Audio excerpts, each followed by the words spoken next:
And I don't know what space exploration will uncover, but I don't think it'll be exploration just for the sake of exploration. I think it'll be more the fact that it allows us to see things that maybe we should have seen a long time ago, but just haven't been able to until now. Damien, Ryan, welcome to Chicago. Thank you very much. Thanks for having us. Yeah, happy to have you. So First Man, this was such a great film.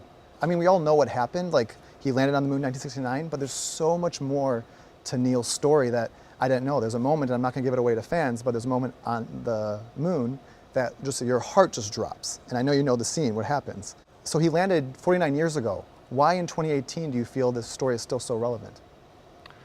Well, I think it's interesting, you know, the fact that we are so close to the 50th anniversary and to think about what this moment means. There's never been a moment like it since. But I think the halo of the success has actually in some ways lulled all of us into taking it for granted. Generations that have come since, you know, I think there's a way in which we think of it as, well, you know, that was back then. Those were superheroes back then. It was a foregone conclusion. You know, they did everything right, and, you know, that's why it went well. When in reality, this was a project that was beset by failure, by loss, by tragedy, by sacrifice. These were ordinary human beings. And to try to look at it from that angle, to look at it from Neil and Janet Armstrong's angle as a story about a marriage, a story about a family going through this tumultuous time, and all the mishaps, failures, and upheavals that paved the way for the success that we all now kind of bathe in, knowing that humankind is capable of that sort of achievement.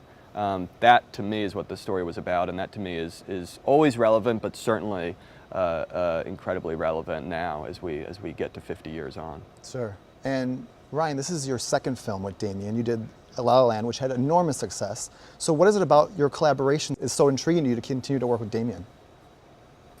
I just love his movies, and I'm happy to be in them. Sure. You know, it's an adventure to make a film with Damien. It's you know, not just, it's an adventure to see his films. You know, he really takes not only the audience somewhere, but he takes you know, his actors and his crew with him, and there's it's always feels like an all hands on deck situation. It just takes the best of everyone involved to make it happen, you know. Sure.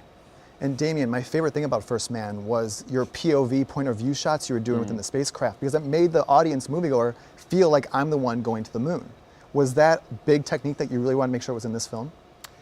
Yeah, because it felt like we already know the sort of faraway, objective, historical viewpoint on these events, and often even in movies, I think space travel has been depicted sometimes in a kind of, you know, clean, sleek, high-tech, you know, big wide shot sort of way. I wanted to know what it actually felt like to be inside these tiny capsules, crammed into them like bodies in a coffin or sardines in a sardine can, and just being hurled out into space, and how scary that must have been, and how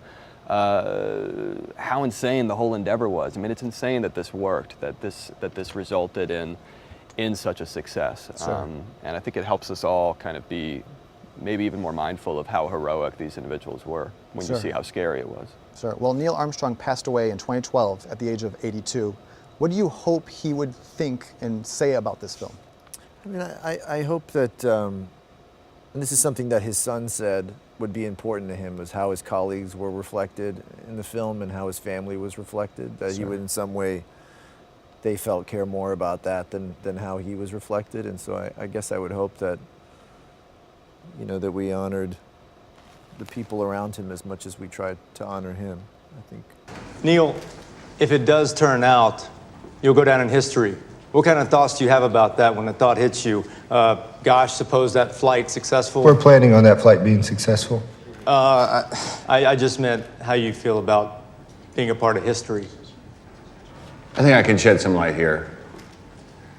It's a responsibility, but it's exciting to be the first. So, 2 years ago, actually, Damien, I interviewed you here in Chicago for La La Land. Not in this planetarium. Not in this planetarium. We were in like a hotel. This is a much better venue. Yeah. Much better. But when I was with you, I actually brought up that, no joke, during the International Film Festival, I was at one of the reception parties, and someone came up to me and thought I was Ryan, thought I was you. And then I was at the movie theater, someone next to me was like, "Are you Ryan?" No joke, like, I'm not joking. So this is a shot from me interviewing you last time, and if I can show, I want to go right to the source today. I mean, here's a photo of us. You want to see? I mean, I think we have a couple similarities, if I can stroke my own ego for a moment. Wow. I think we found our next film, Damien. There's a Nice. doppelganger movie that we There's the doppelganger movie, or actually, we have to make. or you could just take a break and I could just, Sure. I mean, I'm cheaper, Same. probably. you know, just put Ryan's name on the movie, and I don't know. I don't know, man. Well, Damien, Ryan, so nice to meet you. meet you And too. best wishes, guys, with First Man. Great film. Thank you. Yes. You might want Thanks, this guys. back for your, Yes. you know, Yep, for my catalog. for your.